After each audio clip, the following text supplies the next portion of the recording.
Hai Sobat Sukses, kembali ketemu dengan saya Deddy Sidarta. Hari ini saya akan membahas kenapa Anda yang memiliki omset 200 juta tidak perlu bayar pajak setelah yang satu ini.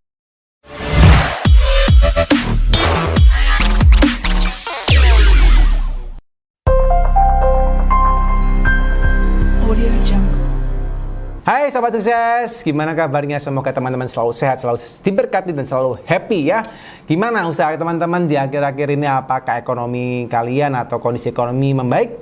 Atau Anda merasa malah usaha Anda lagi sepi? Ya, saya nggak tahu. Yuk komen di bawah, saya ingin tahu kondisi teman-teman sekarang gimana ya. Terutama karena usaha omset yang sepi atau omset yang ramai ini juga akan berpengaruh terhadap pajak kita masing-masing ya.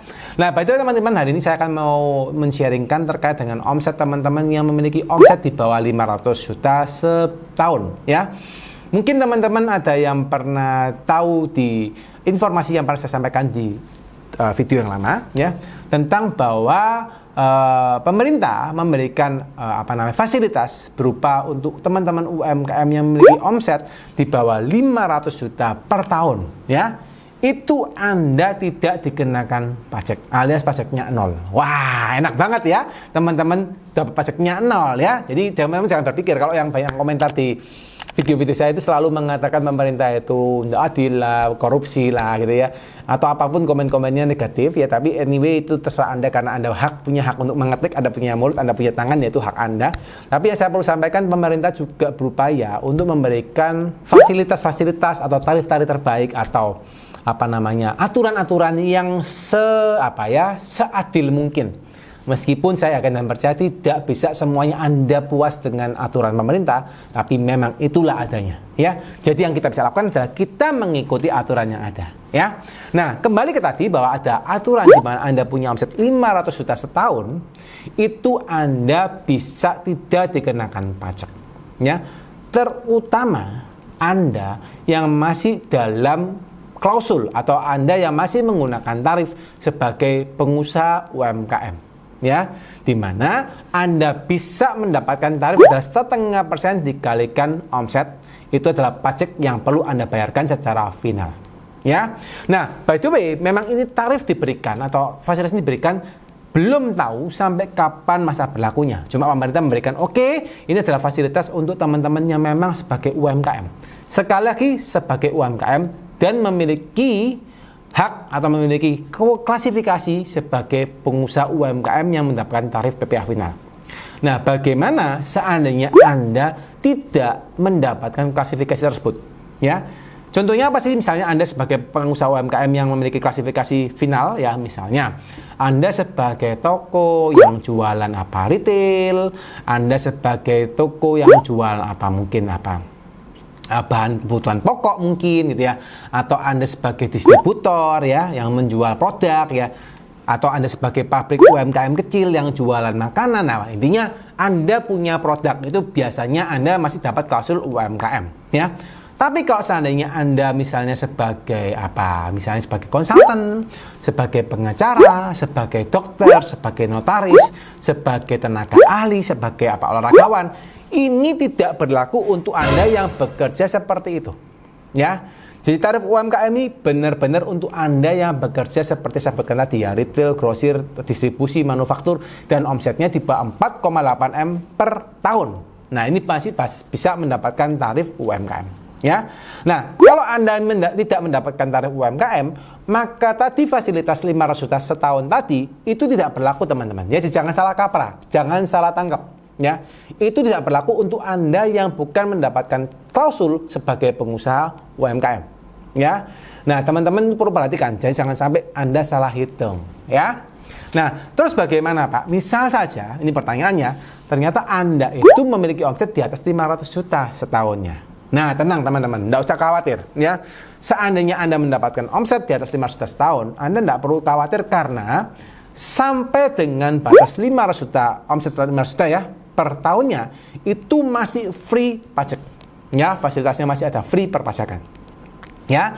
Nah, tentunya setelah itu, misalnya Anda di Januari omsetnya 150, Februari 100 juta ya, berarti 250 ya. Maret 150 lagi, berarti berapa? 400. April ternyata 100 juta, berarti kan total 500. Nah, bulan Mei ternyata Anda punya omset 200 juta. Nah, setelah lebih 500 tadi, berarti di bulan Mei 200 jutanya itu yang akan dikenakan pajak PPh final 0,5%, teman-teman. Nah, ini yang perlu Anda bayar. Jadi di bawah 500 jutanya tidak perlu Anda bayar, tapi setelah melewati 200 juta baru itu yang perlu Anda bayar 0,5%. Nah, cuma sayangnya teman-teman, karena pemerintahan kita atau sistem perpajakan kita itu adalah self assessment, ya. Seringkali orang banyak yang tidak tahu mengenai peraturan ini, atau bahkan kadang-kadang misal pun Anda dibantu oleh pihak ketiga untuk melaporkan pajak Anda, kadang-kadang pun terlewatkan, ya. Jadi Anda coba lihat. Karena peraturan ini berlaku dari beberapa tahun yang lalu, Anda coba lihat, apakah ternyata Anda di tahun kemarin, itu Anda masih melaporkan pajaknya 0,5% full. Ya, jadi omset berapapun Anda bayar 0,5%. Nah, Anda coba lihat teman-teman. Kalau seandainya itu masih Anda laporkan 0,5% full, dan fasilitasnya ini tidak Anda manfaatkan, Anda boleh ngeklaim.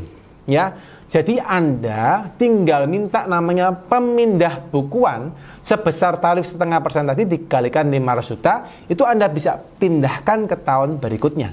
Ya kan lumayan teman-teman. Kalau 500 juta dikalikan 0,5% berapa? Kurang lebih 2,5 juta teman-teman. Lumayan tuh ya. Buat takdir saya makan bakso gitu ya, atau takdir saya makan mie ayam, kan lumayan ya. Jadi Anda pindahkan teman-teman dari kelebihan pembayaran itu ke tahun-tahun berikutnya. Ya, jadi jangan dibiarkan. Nah, pertanyaan ada yang ngomong gini, loh Pak, nanti kalau saya pindahkan nanti gimana Pak? Nanti saya diperiksa atau nanti saya dapat masalah di perpajakan. No. Teman-teman tidak usah khawatir, karena menurut Ditjen Pajak mereka memang menyadari bahwa karena di Indonesia ini masih self assessment itu karena gini, Anda diminta untuk melaporkan sendiri, ya.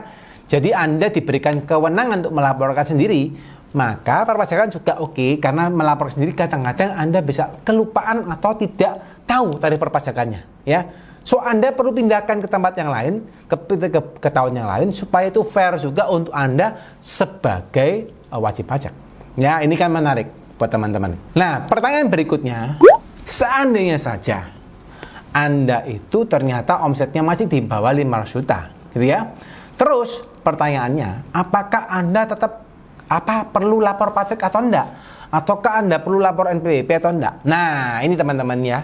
Kalau seandainya toh memang Anda dapat 500 juta ke bawah, tetap teman-teman Anda wajib memiliki NPWP dan tetap wajib lapor pajak. Ya, meskipun Anda tidak wajib membayar pajaknya, ya. Kenapa ini penting? Karena gini teman-teman. Satu, kalau seandainya Anda memiliki NPWP, maka Anda bisa melaporkan berapapun omset yang Anda terima. Misal saja, tadi Anda dapatnya omsetnya di bawah 500 juta, misalnya 400 juta Anda dapatkan, ya. Nah, Anda tetap harus lapor bahwa oke, di tahun ini saya punya omset sebesar 400 juta dan dapat fasilitas sehingga saya tidak perlu membayar pajak yang terhutang, ya. Tapi teman-teman yang perlu Anda ketahui juga bahwa ketika Anda memang tidak membayar pajak pun, Anda tetap harus melaporkan, ya. Ketika Anda mendapatkan omset 400 juta, Anda itu juga akan mendapatkan keuntungan. Ya, anggap saja misalnya 4 juta setahun, Anda punya misalnya omset, misalnya profit ya sebesar misalnya berapa? 20% lah misalnya gitu ya. Maka Anda punya profit berapa kira-kira setahunnya? Ya 80 juta kurang lebih. Nah, 80 juta ini Anda bisa pakai, Anda bisa simpan, tergantung Anda. Tapi intinya dengan omset 400 juta tadi, Anda masih punya potensi tabungan yang Anda miliki. Ya, sehingga ketika Anda mendapatkan 80 juta, Anda perlu simpan, ya, Anda perlu save di dalam kolom harta Anda di SPT, ya. Nah, ketika Anda simpan di dalam kolom harta di SPT, maka secara perpajakan akan mengakui oke, harta Anda adalah 80 juta. Nah, harta 80 juta ini teman-teman yang nanti ke depan-depannya perlu Anda gunakan untuk membeli harta yang real dan dilaporkan secara SPT, ya. Jadi jangan sampai teman-teman misalnya punya omset meskipun Anda nggak bayar pajak karena memang masih mendapatkan fasilitas, terus Anda lupa, oh iya ya, saya nggak mau melaporkan hartanya. Jangan teman-teman, itu harus Anda laporkan hartanya. Ya, karena ketika Anda laporkan hartanya, maka akan berakibat apa? Berakibat Anda bisa mendapatkan harta real. Ya, sekali lagi di kedepannya secara perpajakan, harta yang akan diakui adalah harta yang sudah tertanam, harta yang sudah diakui di SPT Anda. Itu baru bisa Anda laporkan secara legal. Ya. Nah, sekian teman-teman. Semoga video yang saya sampaikan ini bermanfaat untuk teman-teman. Bila teman-teman merasa video ini bermanfaat, teman-teman boleh share ya kepada teman-teman yang lain, supaya teman-teman yang lain juga bisa dapat insight yang baik terkait dengan perpajakan. Dan teman-teman boleh like dan subscribe channel ini, supaya juga teman-teman juga bisa mendapatkan update konten terbaru dari saya setiap harinya. Ya, sekali lagi buat teman-teman, selalu sehat, semangat, dan selalu berbahagia buat teman-teman sekalian. Bye-bye.